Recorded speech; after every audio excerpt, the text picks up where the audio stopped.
Françaisdanslemonde.fr, la première plateforme multimédia d'aide à la mobilité internationale.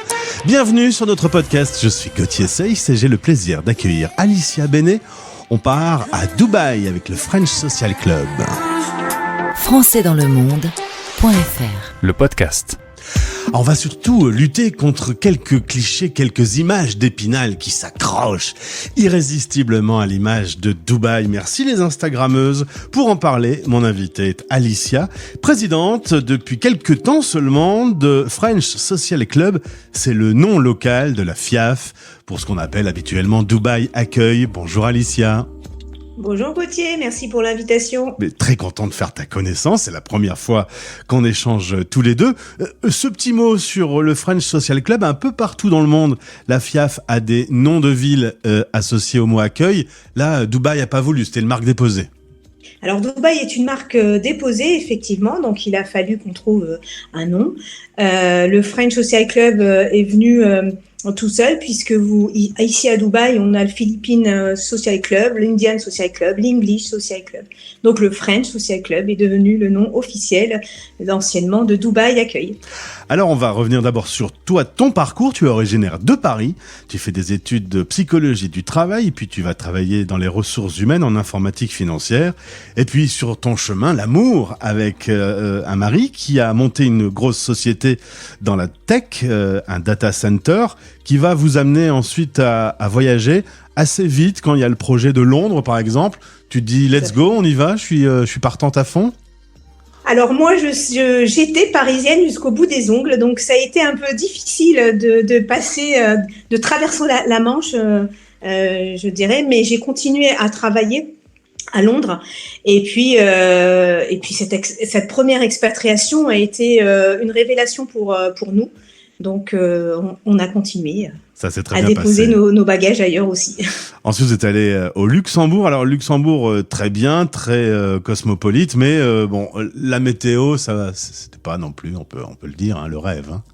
Voilà, tout à fait. Après 4 ans à Luxembourg, on avait envie de changer d'air et de se réchauffer un peu. Donc, on a pris la décision de partir à Dubaï, parce que Dubaï est à 6 heures de Paris et était assez bien connecté en termes d'aéroport pour mon mari. Donc oui, Dubaï a été un choix et avec le recul, un très bon choix. Alors un bon positionnement, en effet, pas très loin de l'Europe, pas très loin de l'Asie. On a 3 heures de décalage avec la France en ce moment. Oui, en hiver 3 heures, en été 2 heures. Alors vous décidez donc de vous y installer et tu vas t'impliquer très fortement dans l'association du French Social Club. Tu en deviens la présidente en octobre dernier. C'est important pour les Français qui arrivent sur place, notamment avec ces images de Dubaï qui ne sont pas la réalité de la vie à Dubaï, d'avoir une connexion française sur place. Oui, c'est très important parce que ici à Dubaï, on peut parler même de clichés. Les Français qui arrivent sont pleins de préjugés en fait, donc ont envie de venir. Dubaï les fait rêver, mais ils ont ces clichés qu'on essaie avec les bénévoles et mon équipe d'effacer à travers les visites culturelles ici à Dubaï et nos activités pour créer du lien social. Ça c'est très important et c'est vrai que les Français ici expatriés n'hésitent pas à contacter le French Social Club dans ce but-là en fait.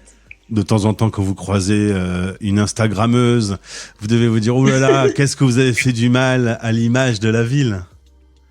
C'est sûr qu'elles ont un peu écorné l'image, mais il y a tellement de belles choses et de belles personnes en fait ici qu'on efface cette image assez rapidement de notre mémoire. Tu me disais d'ailleurs, les Français qui vont s'installer à Dubaï, souvent ils te contactent depuis la France déjà pour dire « C'est vrai, c'est vraiment comme ça ?» et là tu peux les rassurer finalement.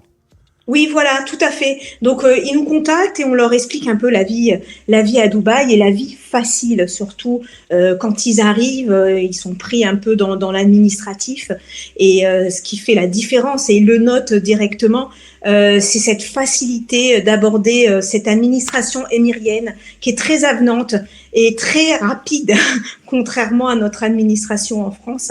Et c'est vrai que le visa, tout est fait rapidement en fait. Avec le sourire et plein de politesse. Avec les sourires et beaucoup de politesse, en fait. Beaucoup, beaucoup de politesse. Alors, on va parler de l'association. 460 familles, c'est beaucoup. Ça fait une sacrée organisation. Ça doit te donner beaucoup de travail. Toi et les 30 bénévoles qui font partie du French Social Club. Beaucoup de familles. Et tu as constaté depuis la fin du Covid, le flux s'intensifie. Oui, le flux s'intensifie de Français. Alors, je pense que le soleil aussi n'y est pas y est pour quelque chose, pardon. Mais ça s'intensifie parce que aussi Dubaï offre des opportunités de carrière exceptionnelles ici.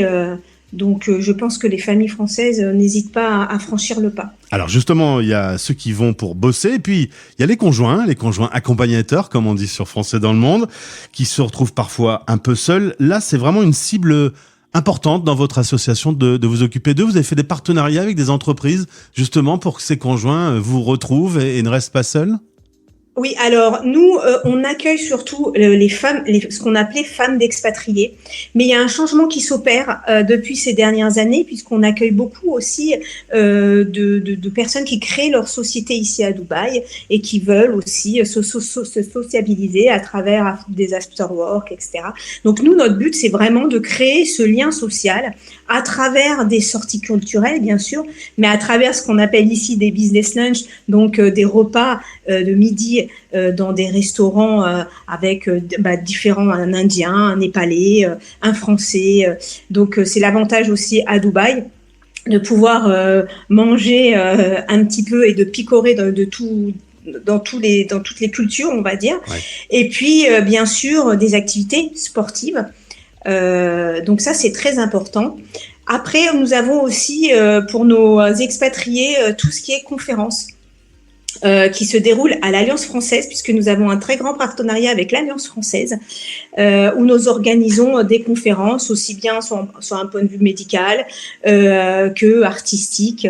Et ça, c'est très important aussi pour nos expats. Alors, on va s'intéresser à la vie des Français expatriés à Dubaï. Entre 30 000 et 40 000 Français sont déjà sur place aujourd'hui. La première chose sur laquelle on peut zoomer, c'est l'histoire. 5 000 ans d'histoire, c'est pas forcément cette fausse ville qu'on peut voir aussi dans les reportages télévisés. Il y a toute une histoire derrière.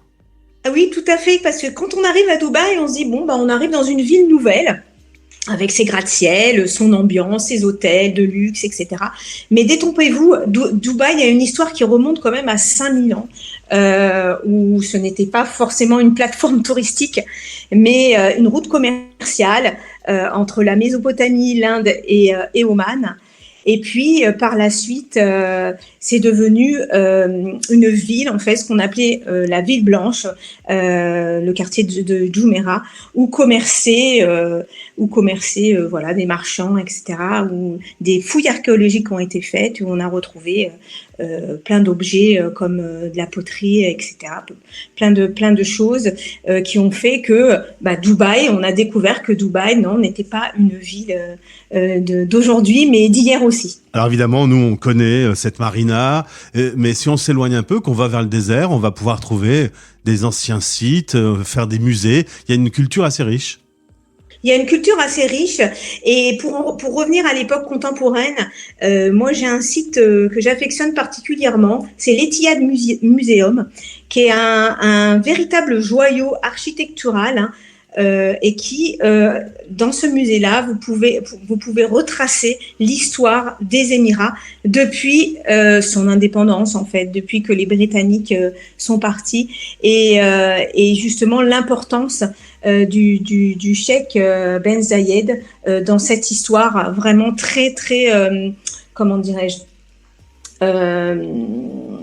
très, très intéressante et très entreprenante, en fait. Alicia, où se trouvent les Français ? Est-ce qu'il y a un quartier français en particulier ? Alors, les Français ont on se donne, je trouve, en tant qu'expatriés, on est un peu partout. Mais c'est vrai qu'au bord de la plage, les Français sont vraiment sur le littoral, donc en partant de la marina jusqu'à downtown, en fait. Donc, ils vont être à la marina, à Jumeirah, à à Arabian Ranches aussi, un peu plus dans les terres, à Dubai Hills. Ça peut aller jusqu'à The Villa. Donc les Français sont un peu éparpillés à travers Dubaï. En revanche, et d'ailleurs, on retrouve des commerces français un peu partout. On a les géants. Un Monoprix depuis quelque temps. Ici. Pardon. Un Monoprix depuis quelque temps. Un Monoprix depuis quelques temps, des Carrefour, des géants, pour en citer plusieurs, ouais. Mais aussi des lieux aussi de gastronomie française assez nombreuses. Si on veut venir voir un peu, faire un peu un repérage, c'est facile. C'est aussi cher qu'on le dit ou ça reste abordable pour venir passer quelques jours? Alors, Dubaï reste très abordable, c'est-à-dire que vous pouvez louer un appartement jusqu'à l'hôtel 5 étoiles, mais Dubaï reste vraiment une ville touristique très abordable, avec des billets d'avion, si c'est réservé bien sûr à l'avance, qui restent dans une fourchette de 500-600 euros, et ensuite des hôtels à la marina qui sont vraiment qui sont abordables avec une bonne superficie. J'ai l'impression vous pouvez passer de très bonnes vacances à Dubaï. J'ai l'impression que si on te repropose 5 ans à Luxembourg, tu signes pas en bas de la page. Alors moi j'ai affectionné. J'ai affectionné Luxembourg. Luxembourg était une ville très agréable à vivre, et tout comme Dubaï, mine de rien, ces deux pays ont un point en commun, c'est qu'ils accueillent beaucoup d'expatriés, ouais. Et les expatriés sont plus nombreux que la population locale. Ouais, ouais. Donc ça c'est important, ce qui rend vraiment la population très chaleureuse. À Luxembourg, j'ai rencontré des Luxembourgeois vraiment très chaleureux. Ici, les Émiriens sont des personnes chaleureuses, mais qui prennent vraiment soin de leurs seniors. Ça, c'est quelque chose qui m'a énormément frappé ici à Dubaï. En tout cas, il y a le soleil en plus, ça c'est certain, on n'a pas de doute là-dessus. Dubaï, si vous voulez en savoir plus sur le French Social Club, le lien est dans ce podcast. Alicia, mais j'ai l'impression que tout va bien pour toi, alors je vais te laisser travailler parce qu'il y a un planning très rempli. Voilà, tout va bien, je suis très remplie, et je profite de ce podcast en fait pour rendre hommage à toutes les bénévoles qui travaillent ardemment au sein du French Social Club et qui donnent beaucoup de temps pour satisfaire ces expatriés qui arrivent et qui veulent connaître beaucoup de choses de Dubaï et qui s'adaptent assez facilement grâce à ces bénévoles. Tu fais bien de parler d'eux, puisque moi je parle avec les présidents, mais il y a toutes les équipes des associations qui sont très importantes. Oui. Mais je t'embrasse, merci beaucoup, à bientôt Alicia. Merci à toi, au revoir. Françaisdanslemonde.fr